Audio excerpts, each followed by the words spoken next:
Ever get that feeling your phone knows you maybe a bit too well? Better than your best friend sometimes. Oh, Or you're scrolling online and suddenly wonder, who decided this is the new beautiful today? Exactly. And why am I suddenly seeing ads for it everywhere? It's like we're living in this constantly shifting, totally personalized digital world, which is, incredibly handy, but also, let's be honest, a little bit creepy sometimes. Absolutely. And that exact tension, that mix of amazing tech, shifting trends, and, the rules trying desperately to keep pace, that's what we're really digging into today. Yeah, we've pulled together a really interesting stack of recent info specifically for you, our listener. This deep dive, it's built around a snapshot of insights from June 9th, 2025, all compiled by the team at Consumers.360 News Commentary. And they're drawing directly from the content aggregated through Consumers.App, right? Exactly. Think of Consumers.App as the filter, sorting through the noise. Yeah. And we're here to sort of walk you through the most important bits that surfaced on that day. Okay, so our mission today is basically to help you cut through all that noise. We're going to unpack what's really going on with AI personalization. How that shapes your digital identity. Right, and also look at the regulations that are impacting everything from, say, what's in your makeup bag to who's actually allowed to give you Botox. It's quite a range. Should be interesting. Let's get started. Where do we begin? Well, let's kick off with how tech is fundamentally reshaping that relationship between businesses and, you, the consumer. Okay, and the first piece we looked at, this one's originally from Forbes, really zeroes in on this. The title is Turning Data into Meaningful Customer Experiences, AI's Role in Personalization. A good starting point. It really gets to the heart of how AI is just changing the game for marketing. So what are the key ways it's doing that based on the research? Well, what's fascinating and what the Consumers 360 research highlights is how specifically AI gets put to work. It's not just guessing. It's leveraging huge amounts of consumer data. Yeah. Things like your past purchases, browsing habits, maybe even signals from social media, to tailor marketing campaigns, predict what you might need before you even think of searching for it, and serve up product recommendations that, they feel almost unnervingly spot on sometimes. So it's really moving light years beyond the old ways, like print ads or general TV spots. Totally. And the research points out this AI-driven automation isn't just about making marketing smarter. For companies, it means huge efficiency gains, cost savings. Okay. But for you, the important thing is that the messages, the ads you see, become much more relevant to your specific interests and needs. It feels more targeted. Exactly. And it gets even more creative than just recommendations. The research talks about generative AI. Gen AI. Right. How that's specifically transforming the actual storytelling in marketing. Yeah. So instead of just one ad for everyone, generative AI can help craft personalized narratives. Stories that resonate more because they feel like they're speaking directly to your situation. Personalized narratives. Yeah. Like an ad telling a story about how some product fits into my specific life, my hobbies, maybe? Potentially, yeah. That's the direction. The research highlights creating more immersive, sort of real-time experiences. Who's doing this? Well, big names like Google and Netflix are mentioned as leaders using these kinds of techniques.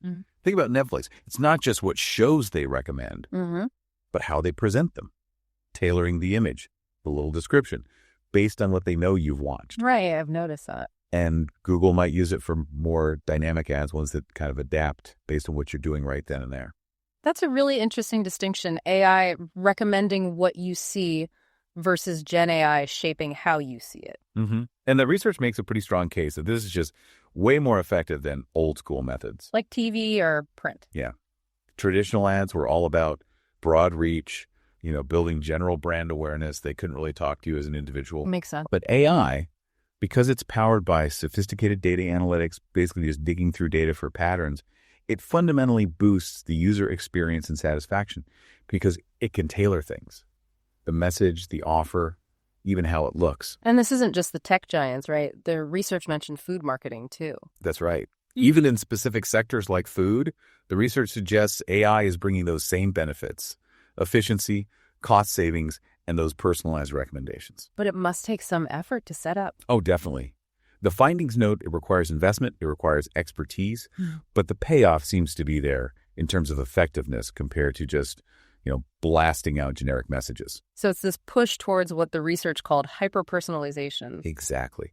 And that's driven by these increasingly complex AI algorithms. They dig really deep into your behaviors, your interests, building this remarkably detailed profile. And the tools keep getting better, I assume? Constantly evolving. Yeah, so this trend is only going to accelerate. Okay, so AI is making marketing incredibly targeted, incredibly efficient. It feels like it knows exactly what you want, but that level of knowing us, that insight into our lives, it naturally leads to the flip side, doesn't it? Privacy. Yeah, privacy.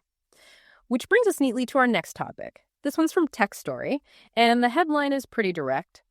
AI knows too much. How to reclaim control of your digital identity. That title really captures the tension, doesn't it? Because your digital identity, that profile built from your data trail, your searches, site visits, everything, that's what makes personalization work. But, like the research points out, it also creates these significant privacy worries because that data could be exposed, it could be misused. And these worries are actually having an impact. The research mentioned companies changing their models. It seems so. It highlighted that growing consumer concern about just how much data is being collected is actually pushing some companies to rethink things. Like moving to subscriptions. Exactly. Shifting towards subscriptions, for instance, can make them less reliant on harvesting and selling huge amounts of personal data. It's like a pushback from consumers is actually starting to shift business strategy. That's interesting. So the research is looking directly at how AI reshapes privacy. Yes, and it emphasizes that we need flexible rules, flexible governance, because the tech changes so fast. Rigid rules just can't keep up. Okay. One really interesting concept mentioned was this privacy ethics alignment in AI model. What's that about? Think of it as a blueprint. It suggests that when you're building these AI systems, you have to deliberately design them to balance how well they work, technically, with ethical thinking right from the get-go, especially around privacy. So building ethics in, not just trying to tack it on afterwards. Precisely. That's crucial. The research also flags something about AI personalization creating feedback loops. What's the impact of that for us? It's a subtle but powerful effect. See, by constantly feeding you stuff, articles, products, videos, that aligns with what it thinks you like based on past behavior, it can inadvertently just strengthen those existing preferences. The worry raised in the research is that this might actually limit your exposure to new things, different perspectives, stuff outside your usual bubble. Oh, right. So it makes your online world potentially narrower, more predictable? Potentially, yeah. It makes your choices maybe a bit more predictable over time. It's this challenge of balancing helpful personalization with allowing for discovery, for serendipity. So the algorithm thinks it knows you so well, it stops surprising you. How do companies deal with this, especially when trying to build trust around privacy? Well, the research indicates that while good personalization can build trust and make things feel more useful, those privacy concerns are a huge barrier. So what's the key? The key finding seems to be adopting genuinely customer-centric strategies. That means really prioritizing data security, being upfront and transparent about how data is used. That's what actually builds trust and satisfaction in the long run, not just, getting the recommendations slightly more accurate. It's about respect for the data, not just the accuracy. Exactly. And for the organizations using AI, how do they manage these digital identities responsibly? Good question. It's tricky, according to the research. They need to make sure the way the AI interacts with users fits with the company's own values, its public image. Okay. While at the same time having really strong security to protect your data and stop it being used improperly. The solutions mentioned involve robust identity management frameworks and strict data governance rules. So clear rules and systems for handling data properly. Basically, yes. Safely and ethically. And more broadly, what should companies be doing generally to ensure AI personalization is ethical and respects privacy? The research really hammered home the need for strong data governance policies, clear rules on collection, use, storage. Right. It also stressed promoting digital literacy, helping you, the user, understand how this stuff works and what the implications are. Educating users. Yes. And crucially, the findings point to user consent and giving you actual control over how your data gets used for personalization. That's fundamental for ethical AI. It demands transparency from companies and ways for users to give feedback or adjust things. That idea of user control, it connects to something the research called digital self-determination, doesn't it? It does, yeah. It's basically taking the idea of personal autonomy, your right to control your own life, and applying it to the digital world. How so? The research describes it as pushing for both individual and collective autonomy freedom in digital spaces. Specifically, advocating for users to have meaningful control over their own personal data and their digital identities. The goal being? The goal is moving towards a fairer digital society where people can navigate online life with more awareness, more agency, and more genuine control over their digital selves. So pushing back against just feeling like a data point, empowering the individual. Okay, shifting gears a bit from these broad ideas about AI and identity, let's look at where this tech is popping up in more specific, tangible parts of our lives. Sounds good. Our next topic, this one's based on an article from The Print, talks about Berkowitz unveiling India's first AI-powered hair transformation tool. Now, that headline is a perfect example of AI making real inroads into consumer areas like beauty and healthcare. And the research backs this up, noting how AI is revolutionizing these sectors by enabling really smart, personalized services. People definitely want tailored experiences in beauty and health, don't they? The research even mentioned ideas like the Internet of Mirrors. Imagine smart mirrors, analyzing your skin or hair using AI, then maybe suggesting products or giving health insights right there. Wow. The research notes these kinds of things are coming, but it also highlights the real-world challenges. Like what? Well, making sophisticated AI tech like that widely available, affordable, easy for everyone to access, that's tough. Yeah, I can see that. And developing unified platforms that can handle all these different services smoothly, skin analysis, hair advice, maybe even linking you to a professional, that's a big technical hurdle too. Building that kind of seamless system sounds complex. The research also mentioned progress in things like laser skincare, using robots and AI. Yeah, that's a really specific and fascinating application. The research talks about robotic arms being trained using AI methods like imitation learning. Imitation learning. Essentially teaching a robot by showing it examples of a human doing the task. So here, the idea is to get the robot to mimic a dermatologist's skill in applying laser treatments. Why? The goal is better precision, more consistency, and potentially more reliable results across different skin types and conditions. So robots learning from human experts to make treatments safer or more effective, but the personalization aspect is still key here, right? Oh, absolutely. The research really emphasizes that personalization is the main draw for these AI-powered beauty and health services. How does that work? By analyzing your data, your preferences, maybe even biometric info like skin type or hair condition, AI can tailor recommendations and treatments specifically to you, your needs, your goals. Right. That's key for boosting satisfaction and effectiveness, moving beyond just generic advice. Like getting a skincare routine or even a cosmetic treatment plan that's truly designed based on an analysis of my specific skin, not just general tips for my age bracket. Exactly that. Okay. But whenever you're dealing with personal data, especially health-related data, electrical alarms start ringing. They have to, yeah. The research flags privacy, data security, and also the potential for bias creeping into the AI algorithms as major ethical concerns here. Bias? How?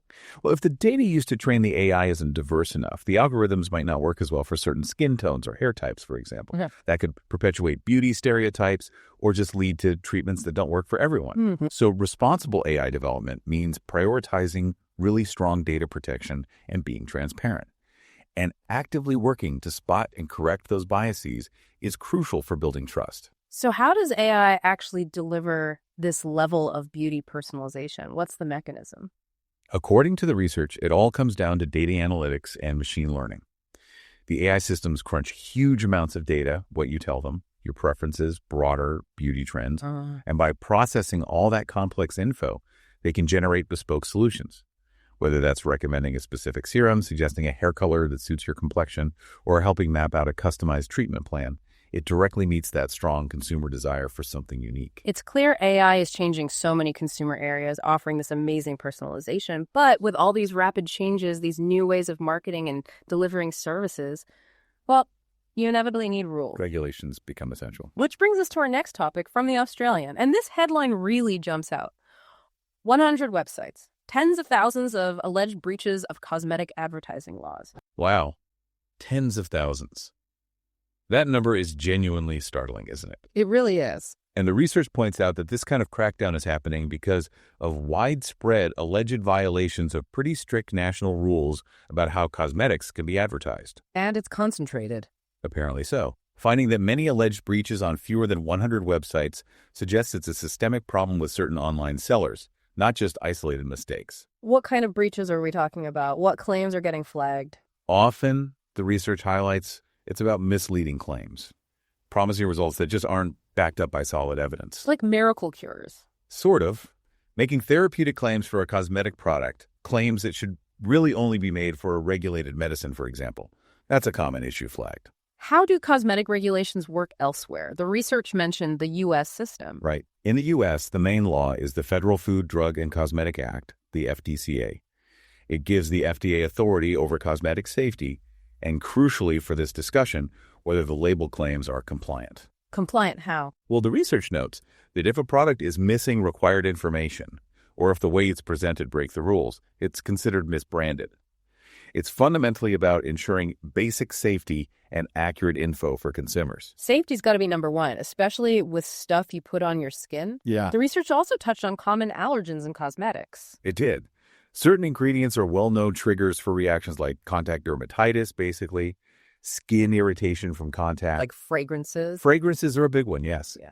Also, certain preservatives, dyes.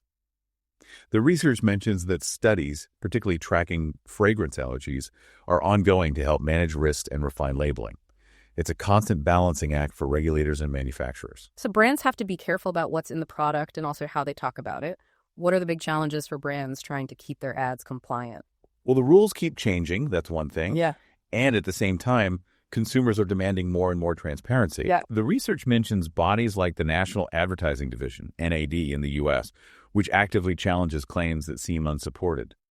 They stress that brands need solid evidence for what they say a product does. And disclosure is important too, especially with influencers. Hugely important. Yeah. Especially in influencer marketing, where a personal recommendation can easily blur the line with a paid ad. Transparency about those relationships is critical. Yeah, influencer marketing must be a real headache for regulators sometimes. Are there bigger regulations covering online ads in general? Yes. The research pointed to major initiatives like the EU's Digital Services Act, the DSA. What does that do? It imposes really strict transparency requirements for online ads.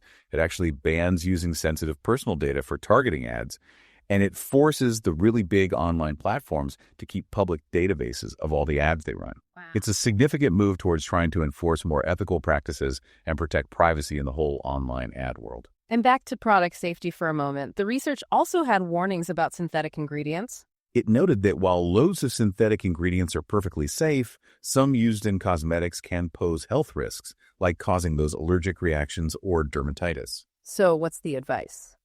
The advice based on the research is basically to be cautious about product claims that don't have strong science behind them, and maybe look for products using ingredients that are well-researched and known to be safe. Okay, so regulation is definitely tightening up around cosmetic ingredients and marketing. And this focus on safety and rules extends to actual procedures too, right? It does. Which brings us to our final topic, this one from The Age. Queensland is tightening Botox and dermal filler laws. Cosmetic nurses are not happy. Yeah, this headline cuts right to a conflict where regulatory changes are directly impacting practitioners. What's happening exactly? The research explains that Queensland is bringing in stricter rules for administering Botox and dermal fillers. Specifically, they're mandating that these procedures have to happen in a proper medical setting and under the direct supervision of a registered medical practitioner. The stated reason: enhancing patient safety. And the cosmetic nurses' reaction. They're not happy, the headline says. Understandably, they have significant concerns, according to the research. They worry that this very strict interpretation of direct supervision will really hit their businesses hard. That's so. It could potentially force many cosmetic clinics to close, especially ones where nurses might have previously performed these procedures with perhaps less immediate oversight from a doctor. It's a direct threat to their ability to practice independently in the way they have been. I can see the business concern. But as you said, the driver is safety. What kind of risks are they trying to manage with these procedures? Well, the research points out that although serious complications are generally rare with things like Botox and fillers, they can happen. Like what? Minor things like bruising or swelling are common. But you can also get infections, allergic reactions, rarer, but possible. Studies mentioned in the research, like one on using fillers in combination, really stress that having a trained professional administer them is vital because they know how to handle these risks if they pop up. So it's about having the right skills and the right environment just in case. The research also mentioned other types of practitioners getting involved, like dentists. Yes, that's a growing trend.